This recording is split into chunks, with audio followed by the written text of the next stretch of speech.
اسی طرح سے قرآن حکیم سے یہ ثابت ہے کہ بالکل ابتدائی دور میں جو مکی دور ہے، بالکل اس کا ابتدائی زمانہ، سورہ نون کے آخر میں جو مذکور ہے کہ یہ کوشش کی گئی تھی کہ کچھ ایسے لوگوں کے ذریعے سے کہ جن کی قوت ارادی ان کی نگاہوں میں بہت مرتکز ہو جاتی ہے،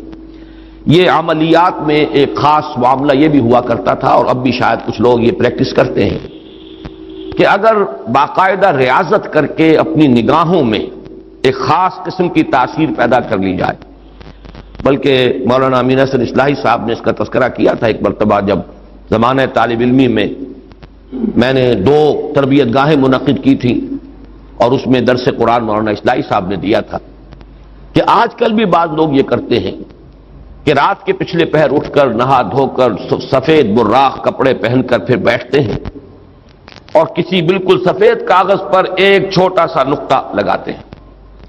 اور پھر نگاہوں کو اس پر جمانے اور مرتکز کرنے کی مشق کرتے ہیں۔ کتنی دیر تک پلک جھپکے بغیر آپ اس نقطے کو دیکھ سکتے ہیں۔ اگر یہ مشق کی جائے، یہ ایکسرسائز کی جائے، یہ ریاضت کی جائے تو آنکھوں میں ایک ایسی چمک پیدا ہو جاتی ہے کہ اگر گھور کر کسی کو دیکھا جائے تو اس کی قوت ارادی کو آپ مزمحل کر سکتے ہیں، وہ ایک دم دبا ہوا محسوس کرے گا اور آپ کا غلبہ اس کے اوپر ہو جائے گا نفسیاتی اعتبار سے۔ اسی طریقے کا کوئی عمل تھا جو نبی اکرم صلی اللہ علیہ وسلم پر بھی آزمایا گیا تھا۔ لَيَزْلَقُونَكَ یہ آیا ہے سورہ نون کے آخر میں، بِأَبْصَارِهِمْ لَمَّا سَمِعُوا الذِّكْرَ، یہ لوگ چاہتے ہیں کہ اپنی نگاہوں کے ذریعے سے آپ کو پھسلا دیں، آپ کے قدم ڈگمگا دیں، آپ کی قوت ارادی کو کچل دیں۔ لما سمعوا الذکر ویقولون انہ لمجنون، جس وقت کہ سورہ نون کے آغاز میں بھی آیا ہے تذکرہ کہ حضور کو کہا گیا کہ آپ کو جنون کا کوئی عارضہ ہو گیا ہے یا آپ پر کوئی آسیب آ گیا ہے، اور آخری آیت بھی جو ہے وہ آخری حصے میں پھر اسی کا یاد ہے،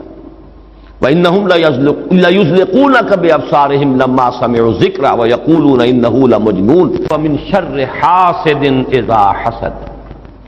اور حسد کرنے والے کے حسد سے جبکہ وہ حسد کرے۔ اب حسد کے ساتھ ہی نوٹ کر لیجئے، اگرچہ یہاں تو مذکور نہیں ہے، یہ نظر کا لگ جانا، عین العین حق، بعض روایات میں آیا حضور نے فرمایا اس کے اندر اثر ہے۔ انسان کسی حاسدانہ نگاہ کے ساتھ کسی پر نگاہ ڈالتا ہے، اس میں زہر ہے، یہ نگاہیں مسموم ہیں، اس میں زہر ہے موجود، سمی اثرات ہیں اور اس کے اثرات میں تو پڑتے ہیں۔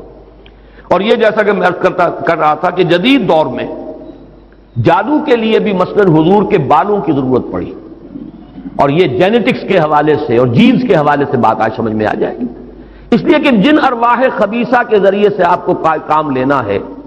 وہ جادو تو وہاں پڑا ہوا ہے اس کنویں کے اندر،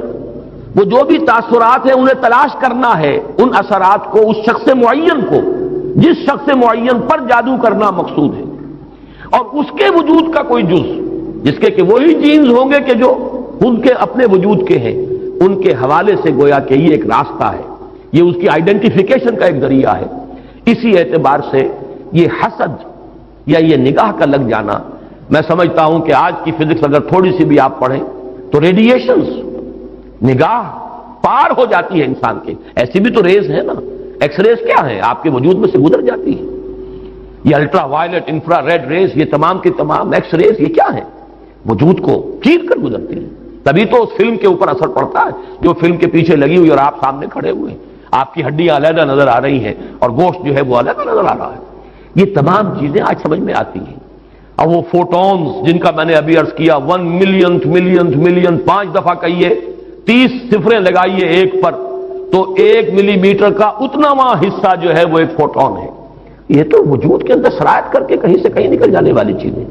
ان ریڈیشنز کے حوالے سے ایٹمک ایکسپلوژن جو ہے اس کی ریڈیشن ہے جو آپ کو معلوم ہے کہ جو ذرا ذرا سے حادثے ہو رہے ہیں، چرنوبل میں ہوا ہے، کہیں ہو گیا تھا بھوپال میں، اور اس کی پھر ریڈیشنز کے کیا کیا اثرات ہوئے، وہ شے نظر تو نہیں آتی، غیر مرئی چیزیں۔ آج کی دنیا میں جب آپ ESP کو مان رہے ہیں، ایکسٹرا سینسری پرسیپشن، نہ آپ کے کانوں کے ذریعے سے آپ کو پرسیپشن حاصل ہوئی ہے، نہ آنکھوں کے ذریعے سے، آپ کے سینس آرگنز انوالوڈ ہی نہیں ہے، but you are having perception, extra sensory perception. اسی طریقے سے ٹیلی پیتھی ہو رہی ہے، ایک بات آپ اپنے دل کے اندر، اپنے ذہن کے اندر جماتے ہیں، مرتکز کرتے ہیں، اور جس شخص کے ساتھ آپ چاہتے ہیں رابطہ اس تک اس بات کو منتقل کر دیتے ہیں۔ یہ سب کچھ کیا ہے؟ اس کے بعد تو اس دور میں بھی اگر کوئی لوگ بات کریں من شر حاسد اذا حسد، اور عقد کے ساتھ اس کو جوڑا گیا ہے، ومن شر النفاثات فی العقد ومن شر حاسد اذا حسد، لیکن محض ردیف یا قافیہ یا فواصل کی رعایت سے قرآن میں کچھ نہیں ہے۔ وہ اس کا ایک فیکٹر، اس کا ایک عامل ہو سکتا ہے، لیکن محض اس کی بنا پر نہیں مانا جائے گا۔ تو اس میں یقیناً کوئی اور حکمت ہے، اور وہ حکمت تقسیم کی گئی ہے۔ ہمارے مفسرین نے تو اس کو یوں بیان کیا ہے کہ ایک حسد وہ ہے کہ جو دل میں پیدا تو ہے، آدمی کے اندر ہے، لیکن یہ کہ وہ اس کو یعنی اس کو باقاعدہ کوئی ایک ہمت کے ساتھ اور اپنے ایک عزم کے ساتھ، ارادے کے ساتھ بروئے کار نہیں لا رہا، تو اس حسد کے اثرات نہیں ہوں گے، اس سے پناہ مانگنے کی ضرورت نہیں ہے۔ میں اس کو اس انداز میں تو میرا ذہن سے قبول نہیں کرتا، اس لیے کہ حسد اگر پوٹینشلی ہے اندر تو اس کے اثرات ہوں گے، وہ ریڈیشن تو ہوگی، چاہے اس کا ارادہ ہو چاہے نہ ہو، وہ کیفیات جو ہے وہ اس کے سانس سے، اس کی آنکھ سے، اس کے وجود سے، وہ اندر اگر زہر گھل گیا ہے تو اس کے وجود سے نکلنے والی ساری شعاعیں جو ہیں ان کے اندر وہ اثر موجود ہوگا، وہ مسموم ہوں گی، زہر ان میں ملا ہوا ہوگا، اس کے اثرات ہوں گے۔ البتہ یہ کہ اس کے دو درجے ہم قائم کر سکتے ہیں، اور وہ یہ کہ ایک ہے غیر شعوری حسد، ابھی آپ کو اندازہ نہیں ہے، اندر ہی اندر کھچڑی پک رہی ہے، وہ اور بات ہے، لیکن جب یہ اس درجے کو پہنچ جائے کہ شعور کی سطح پر آ جائے، آپ کسی کی برائی چاہنے لگیں بالفعل، آپ چاہیں کہ اس کے اندر اگر یہ فضیلت کی بات ہے تو یہ سلب ہو جائے،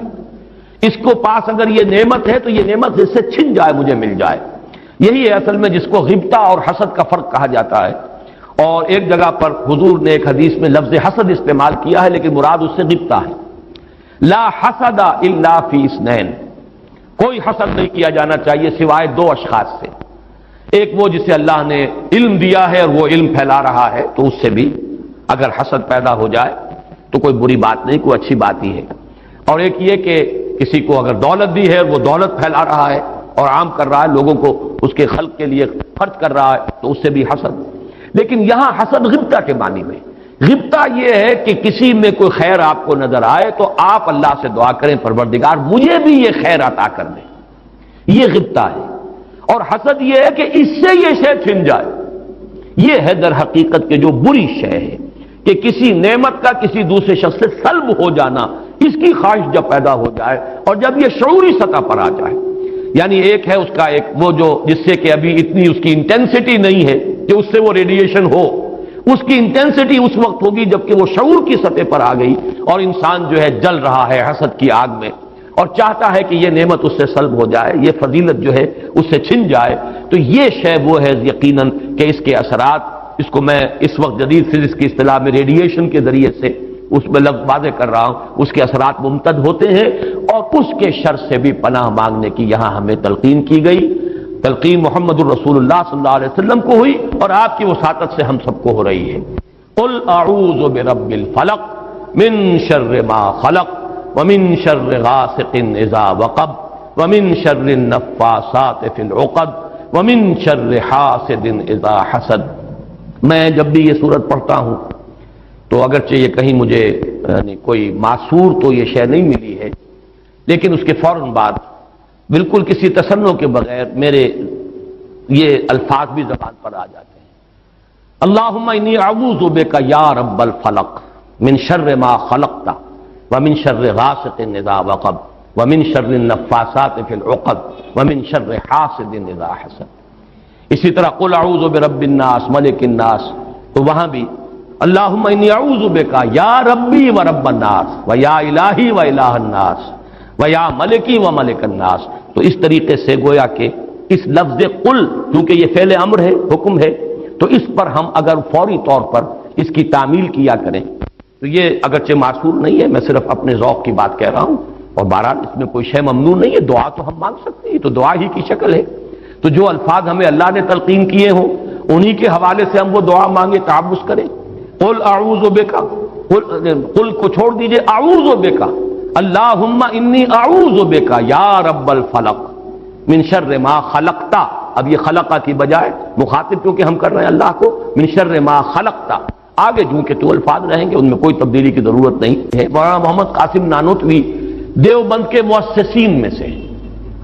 مولانا رشید احمد گنگوہی اور مولانا محمد قاسم نانوتوی رحمہم اللہ، یہ دو ہیں اصل میں یہ دارالعلوم دیوبند کے مؤسس، اس کی ابتدا کرنے والے۔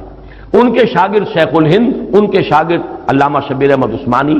تو انہوں نے یہی الفاظ لکھے ہیں کہ استاذ الاستاذ نے جو بات لکھی ہے وہ میں بیان کر رہا ہوں۔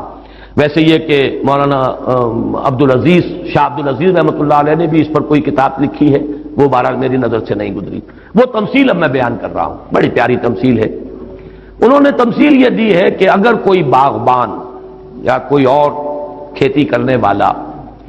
جو ایک پودا لگاتا ہے، کوئی فصل ہے، اس کا کوئی ایک جو ہے بیج یا دانہ پھوٹا ہے، اب یہ جو پودا ہے باغبان یہ چاہتا ہے یہ پروان چڑھے، پھلے پھولے، اسے کوئی گدن نہ پہنچے، کوئی نقصان نہ ہو، اس کی حفاظت کا بندوبست کرے گا تاکہ جس کام کے لیے یہ پودا لگایا وہ مقصد حاصل ہو۔ پودا تو مقصود نہیں ہے، مقصود تو اگر آم کا پودا ہے تو آم کا پھل اس سے حاصل کرنا مقصود ہے۔ تو چار قسم کی اس کے اوپر آفات آ سکتی ہیں۔ پہلی آفت مثلاً حیوانات، جو سبزی خور حیوان ہے وہ اسے کھا نہ جائے، لہذا کوئی جالا آپ اس کے گرد جالی لگاتے ہیں، کوئی باڑھ لگاتے ہیں، اس سے بچاتے ہیں، اور یہ جو جانور آ کر کھائے گا، بکری فرض کیجیے کھا جاتی ہے آ کر، تو یہ کوئی اس کی نیت آپ کو ضرر پہنچانے کی نہیں ہے، یہ اس کی طبعی ایک خاصیت ہے، یہ تو اس کی جبلت ہے، یہ اس کی طبیعت ہے، اس کا تقاضا ہے، آپ سے کوئی دشمنی نہیں ہے اس سے، بلکہ یہ کہ در حقیقت اس کی اپنی طبعیت کا ایک تقاضا ہے۔ چنانچہ وہ شعر بھی انہوں نے کوٹ کیا ہے، نیش اقرب ناز پے کی نست اقتضائے طبیعتش این است، بچھو جو ڈنک مارتا ہے تو یہ آپ سے کوئی دشمنی اسے نہیں ہے، یہ اس کی طبیعت کا، اس کی جو بھی جبلت ہے اس کا تقاضا ہے۔ سانپ کے بارے میں بھی آپ کو معلوم ہے کہ عام طور پر اگر اس کو آپ کوئی نقصان نہ پہنچائیں، پاؤں پڑتا ہے سانپ پر تو وہ ڈنک مارتا ہے اور ڈستا ہے، ورنہ عام طور پر وہ حملہ نہیں کرتا، یہ اس کے دفاع کا ایک جز ہے، اس کی خلقت کا ایک جز ہے۔ ایک خطرہ تو یہاں سے آیا، آپ نے باڑ لگا دی، آج کل جو ہے جالی لگا دی جاتی ہے لوہے کی۔ دوسرا یہ کہ اس پودے کو نشو و نما کے لیے جو چیزیں ضروری ہیں اس کی کوئی روک ہو جائے، مثلا اسے دھوپ چاہیے، کوئی ایسی چیز آڑے آ جائے کہ دھوپ کی تمادت اس تک پہنچے ہی نہ، کوئی شے ایسی سایہ کی اس کے اوپر کیے رہے، یا پانی اسے چاہیے، پانی کے سوتے خشک ہو جائیں، یہ دوسری آفت ہے، پودا مرجھا جائے گا، کملا جائے گا، ختم ہو جائے گا۔ تیسری چیز یہ کہ اس پر کوئی پالا پڑ جائے، اوپر سے اولے پڑ